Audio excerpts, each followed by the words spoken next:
आज से करीब 12 साल पहले मुझे मेरा फर्स्ट लैपटॉप मिला था और उस समय मुझे नहीं पता था कि मैं इस एडिटिंग और फिल्म मेकिंग वाली फील्ड में आ जाऊंगा। पर जब से आया हूं ना, तब से लैपटॉप और डेस्कटॉप का सिलसिला बस चलता ही जा रहा है।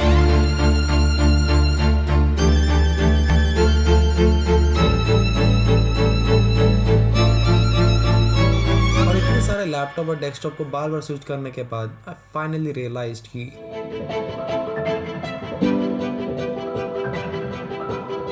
अगर तुम एक स्मूथ और प्रॉपर अनइंटरप्टेड वे में एडिटिंग सीखना चाहते हो तो तुम्हारे लिए एडिटिंग स्किल्स और सॉफ्टवेयर को सीखना तो इम्पोर्टेंट है ही, बट उतना ही इम्पोर्टेंट है हार्डवेयर की नॉलेज भी रखना।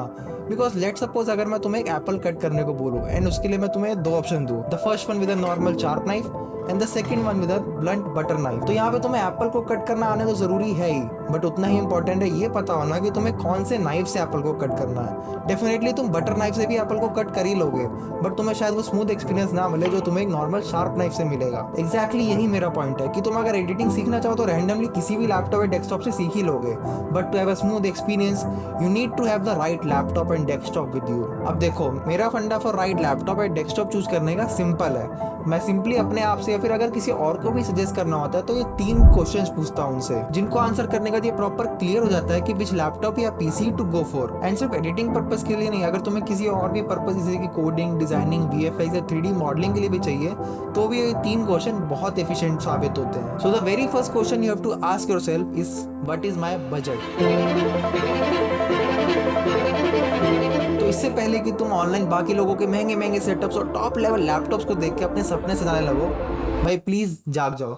नहीं है तुम्हारे पास इतने पैसे कि तुम लाखों रुपए सिर्फ एक लैपटॉप पे खर्च कर दो, और अगर है तो भाई प्लीज डोंट गेट ऑफेंडेड। देखो, अगर तुम्हारे पास जेब में सिर्फ 5 रुपए हो ना तो तुम 5 रुपए वाले बिस्किट को ही खरीद के एंजॉय करोगे, एंड नेक्स्ट टाइम ट्राई करोगे जब तुम्हारे पास 10 रुपए या 15 रुपए हो तब तुम महंगा बिस्किट खरीद के उसको खा पाओ। और नहीं तो फिर दूसरा तरीका है कि तुम 5 रुपए के ऊपर 10 रुपए का उधार लेके आज ही उस 15 रुपए वाले बिस्किट को खरीद के एंजॉय करोगे और फिर जिंदगी भर पछताओगे। द पॉइंट इज कि किसी भी चीज को खरीदने से पहले the first and foremost thing is to consider your budget. तुम्हें अपने बजट के हिसाब से लैपटॉप या पीसी खरीदना है, अपने पीसी या लैपटॉप के हिसाब से बजट को सेट नहीं करना है। देखो, मैं तुम्हें इस बजट वाले सेक्शन में ज्यादा कुछ रिकमेंडेशन तो दे नहीं पाऊंगा, क्योंकि अल्टीमेटली तुम्हारे फाइनेंशियल्स के ऊपर डिपेंड करता है कि तुम कितने तक का लैपटॉप या पीसी परचेज कर सकते हो। तुम्हें अल्टीमेटली खुद से ही अपना एक बजट सेट करके उसी रेंज में पीसी और लैपटॉप को देखना होगा। एंड अगर तुम्हें फिर भी कंफ्यूजन है तो मैं तुम्हें ROI का कॉन्सेप्ट रिकमेंड करूंगा। ROI means return on investment. अब सब कुछ मैं यहाँ नहीं बताऊंगा, जाके इसको थोड़ा गूगल भी कर लो। And now the second question to ask yourself is कि what software I will be using majorly.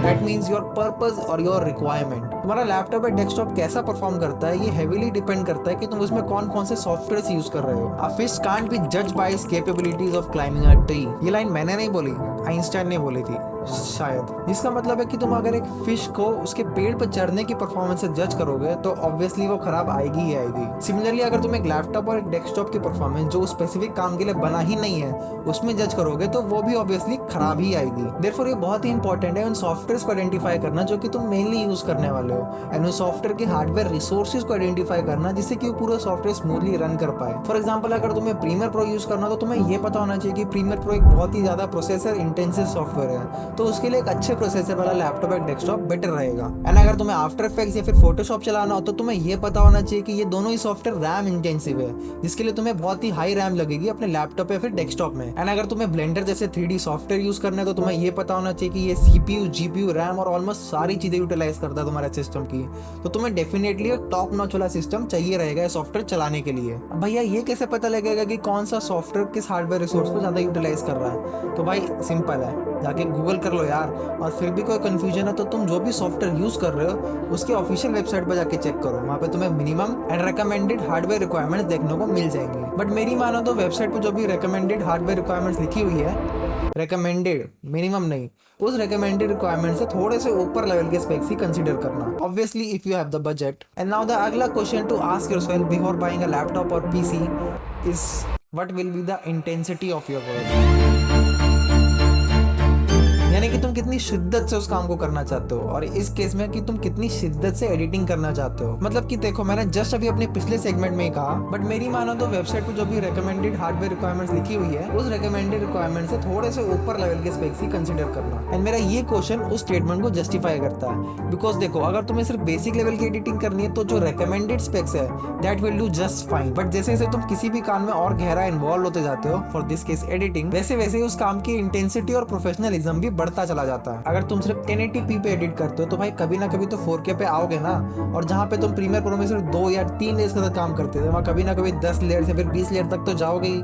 तो जैसे जैसे काम की इंटेंसिटी बढ़ेगी, भले आज ना बढ़े या फिर कल ना बढ़े, कभी ना कभी अपने काम को और लेवल अप तो करोगे ही ना भाई। तो ये जो कभी है ना, ये कभी तुम्हें डिसाइड करना होगा कि तुम एक जो मशीन लेने जा रहे हो उससे तुम कितने लेवल तक की या कितने इंटेंसिटी तक के काम को निपटाना चाह रहे हो। फॉर एग्जाम्पल, अगर तुम चाहते हो कि मैं एक इसी लैपटॉप से अपने सारे काम करूँ from learning phase two the most advance professionalism phase, तो डेफिनेटली तुम्हें परचेज करते वक्त high RAM, better CPU, better GPU, ये सारी चीजें कंसीडर करनी होंगी। But on the other hand, अगर तुम चाहते हो कि मेरे एक सिंपल लैपटॉप से सिर्फ एक बेसिक जो लर्निंग वाला फेज है ना वो निकल जाए, तो डेफिनेटली तुम एक लोअर स्पेक्स वाले लैपटॉप को कंसीडर कर सकते हो। तो ये जो इंटेंसिटी वाला पॉइंट है ना, इसको कंसीडर करना मस्ट है, वरना तो तुम फिर लैपटॉप खरीद के लाओगे, 2-3 हफ्ते चलाओगे और फिर बोलोगे कि यार ये लैपटॉप स्टार्टिंग में बढ़िया चलता था, अब पता नहीं क्या हो गया इसको। अब फाइनली एक बोनस क्वेश्चन जिसमें बहुत सारे लोग अक्सर कंफ्यूज रहते हैं, लैपटॉप और डेस्कटॉप।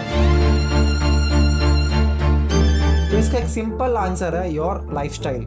जहाँ पे तुम्हें डेस्कटॉप डिसिप्लिन वे में एक जगह पे बैठ के काम करना सिखाता है, वहीं पे तुम्हें लैपटॉप फ्लेक्सिबिलिटी प्रोवाइड करता है कि तुम उठ के, बैठते, जागते, सोते कहीं भी काम कर सकते हो। लैपटॉप तुम्हें पोर्टेबिलिटी देगा, बट डेस्कटॉप तुम्हें उसी सेम प्राइस में बेटर परफॉर्मेंस देगा। डेस्कटॉप तुम्हें कस्टमाइजेशन का ऑप्शन देता है, पर लैपटॉप, और हाँ सही बताऊं तो मेरे पॉइंट ऑफ व्यू से आजकल के लैपटॉप के जो पोर्टेबिलिटी वाला फीचर है ना, वो ज्यादा कारगर है नहीं, बिकॉज मोस्टली आजकल के लैपटॉप्स 2 से 4 घंटे का ही बैकअप दे पाते हैं। तो तुम्हें वैसे भी चार्जर लेके प्लग पॉइंट को तो ढूंढते ही रहना पड़ेगा। एंड अगर बाई चांस तुम बिना चार्जर के अपने लैपटॉप का बैटरी बैकअप पे यूज कर भी लो ना, तो भाई वो तुम्हें कभी भी 100% परफॉर्मेंस नहीं देगा अपनी कैपेबिलिटीज का। और इसीलिए इन सारी चीजों से तंग आके आई फाइनली बॉट अ